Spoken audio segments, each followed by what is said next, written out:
So thank you everyone for joining us on day 2 of the Atlantic Virtual Coach Conference.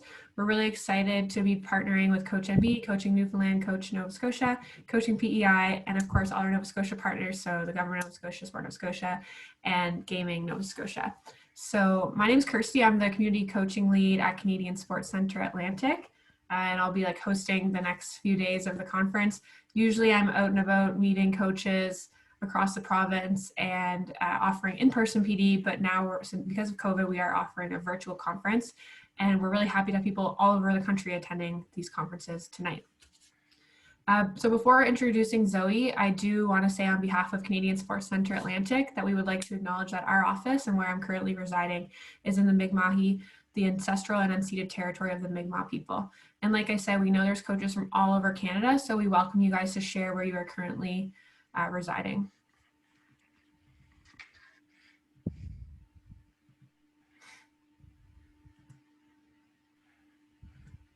Sorry, there's a few slides. All right, so that's our lineup for tonight. And first we have Zoe with us. So Zoe Robinson came out as a transgender woman in November 2018 and started medically transitioning since March 2020, having socially transitioned in January 2019. Zoe is a former CEO and COO of Freestyle Canada. She is a chartered professional accountant and currently works as the Director of Corporate Services for the College of Physiotherapists of Ontario. She also provides strategy, governance, financial, and risk management advice through her consulting company, Whitebox GSI Consulting. So this topic is something that, again, a lot of Nova Scotian coaches have requested. So we're really happy to have Zoe on here tonight to talk about her transgender experience. So Zoe, I will stop sharing now. Okay. And then you should be able to share from there. So I can share from here. Hi, everybody. So how does that work? Oh, there we go. Desktop 1. Share. Can everyone see my... Just give me a second here. Are we good? Oops, what are we doing here? That's not the right place to be. Good Lord. Sorry. Giving it all away. There we go. There we go. Well, yeah.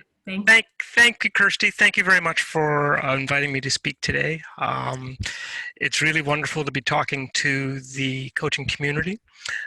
Sport has been an important part of my life ever since I was a young child, and certainly professionally as well, as Kirsty had outlined. And being a transgender woman is something that is very close to me, obviously. And so the opportunity to talk about two of those things is really exciting. So I just want to start by saying I was born in 1964, and I was assigned male at birth, and I was born a boy. And I lived a pretty normal life as a young man, as a young boy. I dated girls. I played hockey. I played lots of sports. I skied primarily. I played tennis and baseball. In high school, I played football and basketball and soccer. I ran. I played golf. I was really just, a happy young man for the most part. And then after high school, I went to university. I attended Queen's University in Kingston, Ontario during the 1980s. And during my summers there, I worked at a male-only job at Old Fort Henry in the Fort Henry Guard. That has since changed with the way Fort Henry has its guard. But at that point, it was all male. And I did that for 6 summers. And eventually, I graduated university. I became married, actually twice. I had 2 wonderful children. I have 2 wonderful children. My daughter Lauren, who's 17 years old and is last year of high school, and my son William, who's 22. So I lived a pretty normal life as a typical male in the 1970s, 80s, 90s, and 2000s. But I was somewhat distressed about who I was. And I had a very feminine side to me that I really tried to deny that existed over that time. When I look back upon my life, I like playing with girls more than I like playing with boys. I liked the activities that girls did more. Like some transgendered individuals, trans women in particular, I wore my mom's lingerie in secret, in private. in her clothes. I would wear her panties and her pantyhose, and I would fantasize that I was pregnant. And even though I was an athlete, I really had a pretty poor body image of myself. And so even though I lived this pretty normal existence as a boy and a young man, I had identified more with women. And my body image was such that when I was looking for examples of depictions of what I thought I should look like in the media, I wouldn't look to magazines like Muscle Magazine or any of the men's magazines with the very muscled men. I'd look to magazines like Shape, and women's fitness magazines. And this was the image I had of myself that I wanted to be. I wanted to look and be a girl, but I had to settle with dating girls and play acting, as I say, role playing as a young man throughout the early part of my years. I also have anxiety and depression, and I've had that my entire life, but it manifested itself during my first year of university in Kingston.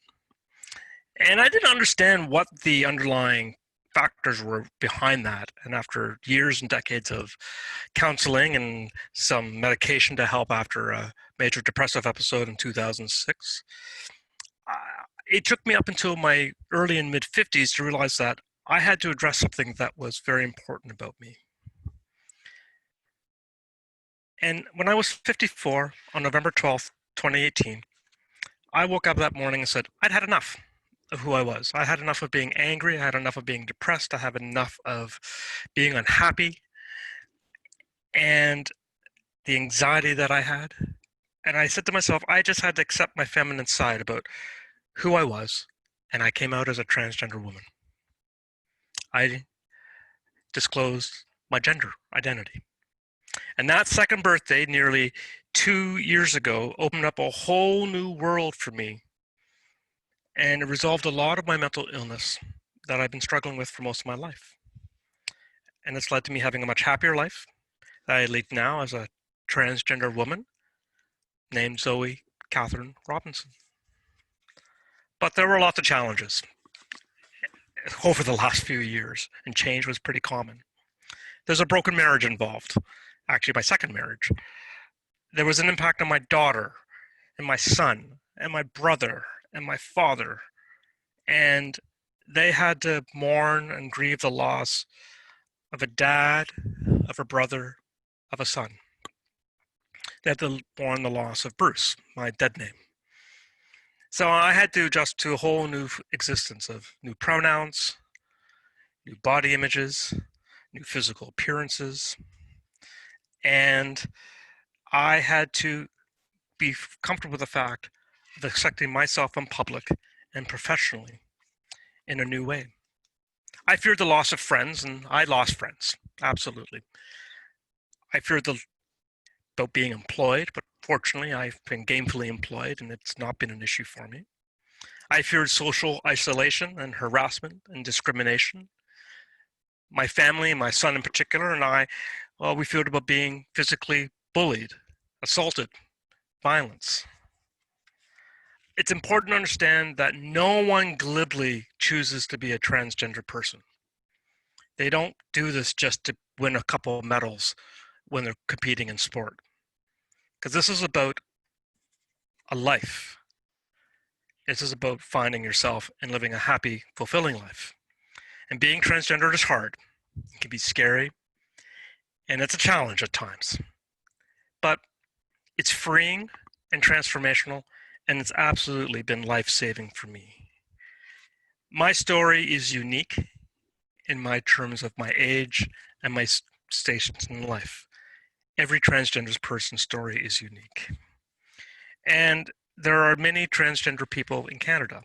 So the T in LGBTQ stands for transgender. Sometimes you hear LGBTQ+, LGBTQI2S, where the I stands for intersex, the 2S stands for two-spirit, which is within the Indigenous community. And then there's people who are non-binary, people who are gender fluid, people who are maybe asexual. And so the alphabet soup of LGBTQ covers millions of Canadians who are not heterosexual and or cisgendered and or gender diverse. But there's some terms you'll need to understand as we go through to get the concept of what it's like to be a transgender person. And I want to just go over a few of these using the genderbread person. So the first thing to understand is that there's gender identity. And this is how I think about myself, how I see myself in my head. And I can identify as a woman, as a man, somewhere in between is gender queer, gender fluid, non-binary. There's the idea of gender expression. And this is how I express myself and my gender through the clothes and behaviors and how I interact and behave with people. And they can be feminine, I can be masculine, and you see lots of people in the LGBT community who may be androgynous or who may move back and forth between feminine and masculine. And then there's biological sex, and this gets really confused a lot with the gender question that I just talked about. In biological sex, these are the objectively measurable things that you're born with. Your chromosomes, your secondary sex characteristics, women with XY and ovary, with XX and with ovaries. We have men with penises and prostates who have XY chromosomes. So you have male and female, and that's the binary system, but there's actually another type of condition called intersex, which I'll talk about a little later, which is somewhere in between being male and female. But these are naturally occurring conditions, and they're immutable. And then there's sexual orientation, and this is how you are attracted to, both physically, sexually, and romantically. So for me, for example, I identify as a woman. I express myself as a woman through the clothes I wear, through my presentation with my hair and my makeup and the jewelry, through my behavior, my mannerisms, and the way I act. I'm biologically male. I have XY chromosomes. Yes, I have a penis, and I have lots of testosterone, and I was assigned male at birth. And, I'm attracted to men and women, but that's a little complicated, and we won't get into that in very much detail. So I want to talk a little bit about something that's really relevant to this discussion. This is the difference between intersex people and transgender people, and these are very different. So intersex can also be called differences of sexual development, or sometimes you'll see in the literature disorders of sexual development. And this is a biological condition, and it is something that people are born with. And it's very different from being transgender. DSD people and intersex people generally have chromosomal abnormalities, which is generally the addition of an extra X chromosome. And that extra X chromosome can lead to various physiological differences, hormonal differences, and certainly secondary characteristics in terms of body type. But what's interesting is that intersex people, when they're born, generally have an undifferentiated genitalia, and the decision to live a life as a boy or a girl is generally made by the doctors and their parents, the child's parents, at the time of birth. So lots of intersex people never know they're intersex until later in life, when they have some other thing they've gone to see a doctor for and tests are done. And they may have lived their entire life as a girl, as a woman, and that's all they know. But they have different somewhat profiles than naturally cisgendered women. And it's important to understand that they didn't choose to live the way they did. And yes, they may have higher testosterone levels. They may have some characteristics that are more masculine in some ways, but they're still women because they live their lives as women and identify as such. And this is different than being transgender, where you live your life as one gender. You have a conflict with how you view yourself and what you actually look like in your body. And you eventually realize that I'm a different gender. I always have been a different gender, and you transition to live your life in that other gender. It's very different things. And so when we look at intersex athletes, Caster Semenya becomes a real example of this and has been in the news likely, and all of us probably are very aware of her. And it's believed that she has an intersex condition, although this has not been publicly confirmed. So they're very different. And it's important as we move forward to understand that as we discuss the difference between transgender and intersex people in involvement in sport. So I wanted to talk about the experience of being a trans woman or trans person. Being a transgender person is not a medical illness. It's not a psychiatric illness. It's not a pathology. But that wasn't always the case. And it wasn't up until 2013 that the Bible of Psychiatric Care, called the DSM, or the Diagnostic Statistics Manual, version 5, removed the pathological component about being a transgender individual and reclassified it as gender dysphoria. And just gender dysphoria is described as, quote, a marked incongruence between one's experienced and expressed gender and assigned gender. And the treatment for gender dysphoria is to find gender affirming support, either through medical care,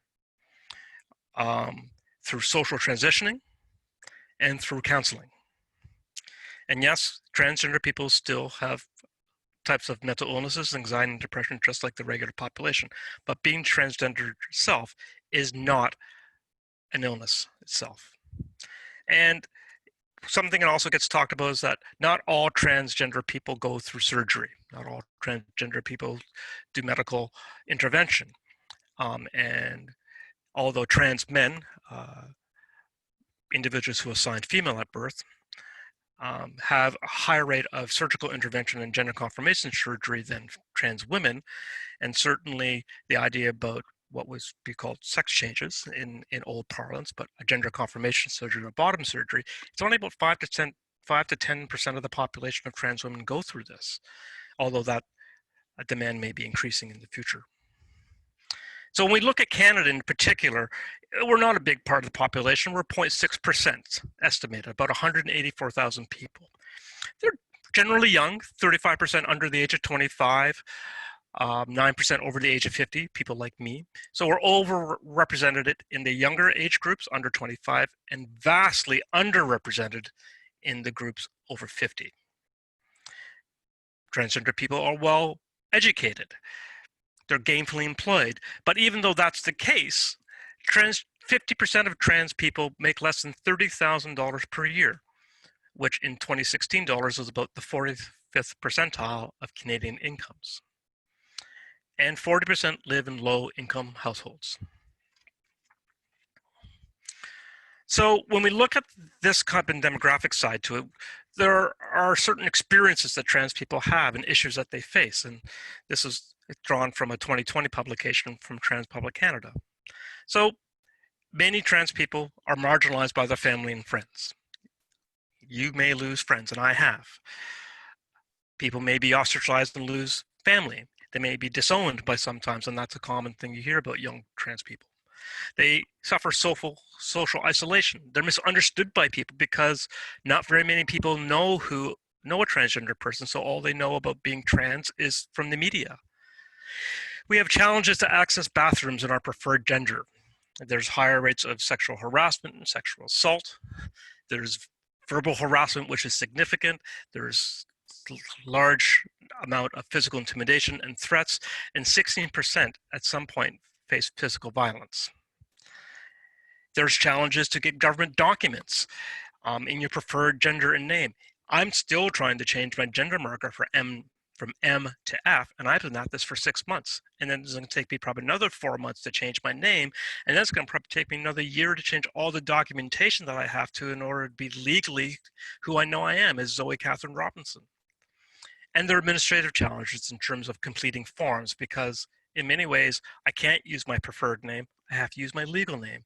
I can't use my preferred gender. I have to use my legal gender as it currently exists in my documents. So these can be very challenging things in order to live with. And the media doesn't help. In a study done by GLAAD, which is a advocacy organization in the United States, done in 2012, they looked at 10 years of media depictions on television of transgendered people. and the majority of it was negative, 54%. Transgender people were portrayed as victims, as killers, as villains, as sexual predators. 1 in 5 were depicted as sex workers, as prostitutes. We're seen as deceivers. Trans women in particular are seen as men in dresses. We're fake. We're seen as sexual deviants. We're seen as child molesters. And these are all grossly inaccurate depictions of what a transgender person is. But this is what a lot of the population understands we are. And they're seriously damaging misperceptions and conceptions. But in Canada, we're lucky. And in 2016, the Angus Reid Institute surveyed 1,400 Canadians about their perceptions of transgendered people. So 84% at that point supported expanding non-discrimination law in Canada to include gender identity and gender expression. And over 3/4 of those viewed increasing acceptance of transgender people as, quote, a sign of social progress. But how do they know that? Because what was really interesting is that 72%, nearly 3/4 of people, don't even know a transgender person. And that's something when you consider that the number of people who don't know a lesbian, gay, or bisexual person is only 14%. So very, it's a bit of an enigma in the way we live our lives. Yeah. However, the Canadians 85% felt that transgender people face a lot of discrimination in their daily lives. And the vast majority felt that Canada should work to accommodate and protect transgender people. But that doesn't mean all Canadians support that. And at the end of the day, there are trans opponents, and about 15% of the population based on this study. And unfortunately, they're generally male, over 35 years of age, and have an education of high school or less. But there's lots of good things that came out. And in June of 2017, on June 19th, 2017, a bill called C-16 received royal assent, and it's called an Act to amend the Canadian Human Rights Act and the Criminal Code. This was groundbreaking because now gender identity and gender expression are considered protected grounds in the Canadian Human Rights Act. And every province and territory has adopted similar amendments to the provincial human rights codes or acts following the passing of the federal law. So despite all the good news that's about this, it can still be a challenge. But I'm glad I live in Canada. I'm fortunate to live in Canada because it's generally very accepting, and I personally have not had very many issues. I'm fortunate not to live in the United States, which is a completely different situation, where the current administration is trying really to wipe out, remove, make transgender people disappear. So I want to talk now about transgender athletes in sport. So we're all participants in sport, coaches, we've been officials, athletes. Sport should provide positive benefits that promote positive mental health and physical health. And it should be an opportunity to socially interact with others and build a sense of community. But most transgender people and non-binary people don't experience sport in this way. They find it unsafe. They find it unsafe and unwelcoming. And what are the barriers that they try to face? Oh, there's harassment and bullying about being a trans person, being a feminine boy, being a trans woman. There's use of transphobic language and transphobic banter on and off the field. The biggest single issue that trans people face, and I can attest to this myself, is unsafe change rooms, locker rooms, and shower facilities. I used to go to the gym. I used to go swimming. I won't do that anymore. I will not use a male facility. But I'm so uncomfortable with my body image at this point, because I'm still physically transitioning, that I'm uncomfortable using a women's facility as well. And I'm uncomfortable with making the other women in the facility uncomfortable too. So I just avoid it. And that's a really sad thing that many trans people experience on a daily basis.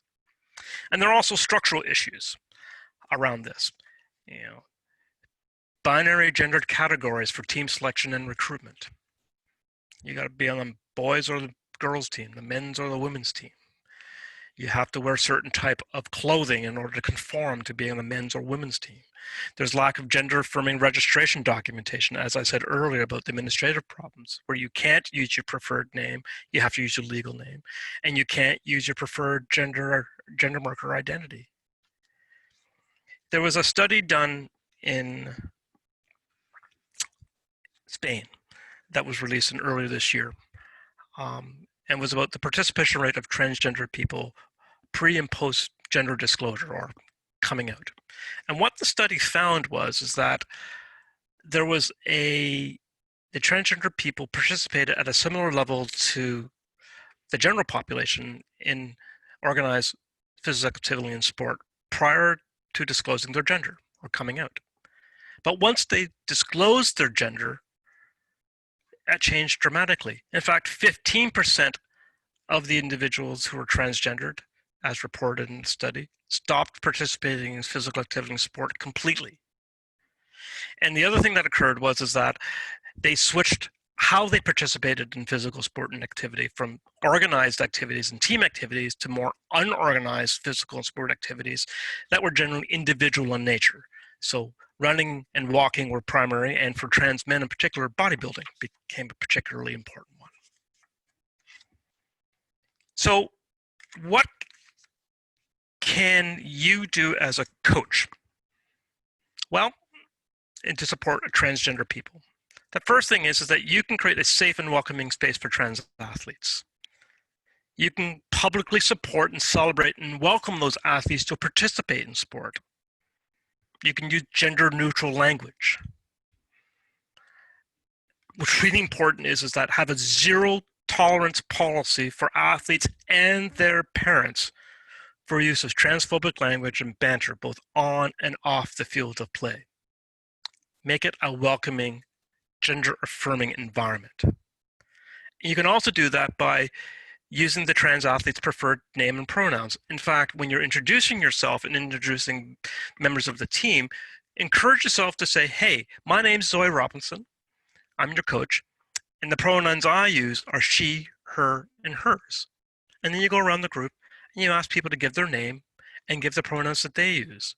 And that becomes a welcoming, inclusive atmosphere. You can advocate within your sport, within your facilities that you use for safe spaces in the locker and change rooms. Privacy is important. I don't care if you're a transgendered person or a cisgendered person. You know, lots of people, and I was one of those people when I was a young boy, is that I hated the locker room. I didn't want to change. I wanted a private space, but that's not the way the facilities were designed back in the 1970s, 80s, and 90s. And that's slowly changing to having more privacy. So advocate for that. And promote gender-affirming policies within your sport and registration documentation to take away the initial stigma and the initial barrier of just even signing up to participate in physical activity and sport. And the last thing I want to talk about is transgender people in elite and high performance sport. This is a very complicated, very emotional subject. We see issues, particularly in the United States, being played out around this in terms of high school and college athletics. And the real discussion is around the philosophies of inclusion of trans people versus the fairness and safety of women's only sport.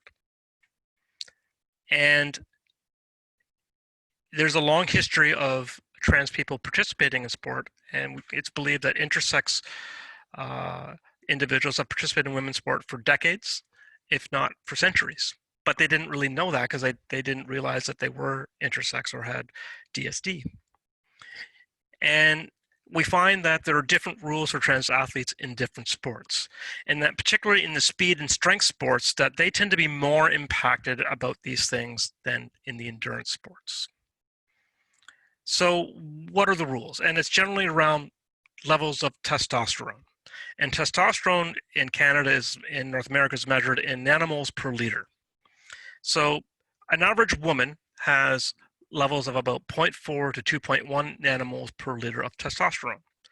Men, on the other hand, average somewhere between 10.2 and 40 nanomoles per liter. And there's a little bit of crossover between the high end of women and the low end of men.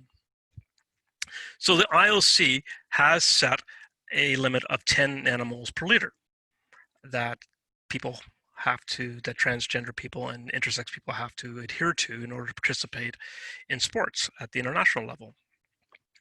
And what they have to do is they have to have those levels of testosterone for at least after 1 year and hold that continuously in order to participate. But that's discussion is changing as well, where international bodies such as World Athletics, formerly IAAF, and World Rugby are lowering that level down to 5 nanomoles per liter. So who does this impact the most? It impacts those athletes with DSD, those intersex athletes. They were born a certain way. Their biology and their hormonal profile is what they were given. Yet now they're being told if you want to participate, you have to medically lower your testosterone levels to be eligible to participate. They had no choice to be who they are, but now they're being told they have to medically alter their profiles to participate. And there's also, up until today, there's no known transgendered person who's competed as an Olympian. So sport is a great place. It is a wonderful opportunity. But for many trans people, it's a difficult place to be. It's unwelcoming, it can be dangerous, and people shy away from it. And unfortunately, lots of trans people live with the dysphoria for a lot of their life because they don't come out until after they retire from sport because they just find it too dangerous to reveal their gender while they're participating in sport. But for me, well, I'm a runner. I ran the Boston Marathon in 2009. I was a sub 3-hour marathoner. I'm nowhere near that now. And I enjoy running pretty much every other day while I'm here. And I'm certainly glad that I'm living my life happily as a trans woman. And I think it's been the best thing I've ever done in my life. Thank you. Thank you, Zoe. That was incredible. I really appreciate you being so open and sharing that and informing us of all these important topics and differences and just the language in general. We don't get much education around it, so we really appreciate you taking your time to inform us of this. And you're welcome. Yeah, we're already receiving a couple questions, so yep. We might go a bit over, and I think, Karen, I know you're online, so we might have to start a little bit later because there's a couple of questions coming in. Sure. So the first one, so this person said, thanks so much for your openness and sharing your story. Do you think that you will eventually return to those sports you mentioned, like swimming, where you feel uncomfortable going into both the male and female change rooms? Is it more about your own body image or about making the other people in the room uncomfortable? It's a great question. So I bought my first bathing suit, my first not a bikini, but a one piece this summer. So a lot of it's about my own body image and that I am very uncomfortable with that because my body's still developing. I've only been on hormones 6 months and it could take up 2 to 5 years for the changes to really take hold. So that's unfortunate. That's uncomfortable for me, but I'm also quite uncomfortable in terms of making other people uncomfortable and how they might react, which could be dangerous for me in terms of the abusive and discriminatory atmosphere that I could be in. So I do hope to return, and I certainly will be swimming in my new bathing suit soon. Great, thank you. And another one, what is your opinion on transgender athletes in contact sports, such as boxing, taekwondo, wrestling, etc.? I think it's so these sports already have weight classes to allow for differences in size and weight and gender. But there are studies coming out now that I've read over the past few weeks that are beginning to question about the effects of hormone therapy and lowering testosterone, and what are the inherent physical advantages that trans women have from growing up with male biological characteristics, particularly around muscle strength and power, that perhaps the hormones doesn't really level the playing field in that way. So I think there's a lot more research that's required on this particular subject to see what are the true impact in reductions in performance of strength and speed with the reduction of testosterone. And this really comes from a safety standpoint. And, I don't know the answer to that. I think that they'll struggle with that, but at least they have a framework in place in the contact and combative sports to deal with differences in terms of weight and size and strength. And I just also important one I didn't mention is that although I talked about elite high performance sport and the barriers that exist, I want to make the point that in Canada, because of the changes to the Human Rights Act, Canadian Human Rights Act, and the provincial human rights codes, is that it's actually illegal to discriminate against trans people. If they and they are able to self-select what program they want to participate in. If they want to participate in their preferred gender, they have every right to do that and not to be questioned medically or be forced medically to do any changes for participation. And certainly at the recreational level and at the community level, there should be absolutely no question whatsoever in my mind that allow transgender people to participate in their preferred gender category. Even getting on national teams, I think that's a general rule. It's of course game by Canadian law, and it gets complicated once you move into international competition, where international federation rules begin to apply, and particularly as you go towards things like the Pan Am Games or the Olympic Games as well, where those rules become more complicated. But for the most part, most transgender people should be able to participate in the sport as they want to. So trans women in women's sport and trans men in men's sports. Yeah, great point. Thank you. And there's a lot of comments coming in. I want to make sure you see those. Just Yeah, okay. you. But then someone did bring up a question. So, do you have any suggestions to how to change, or sorry, many mixed softball leagues require a minimum of a certain number of female players. Do you have any suggestions to how to change these rules to be more inclusive for transgendered people?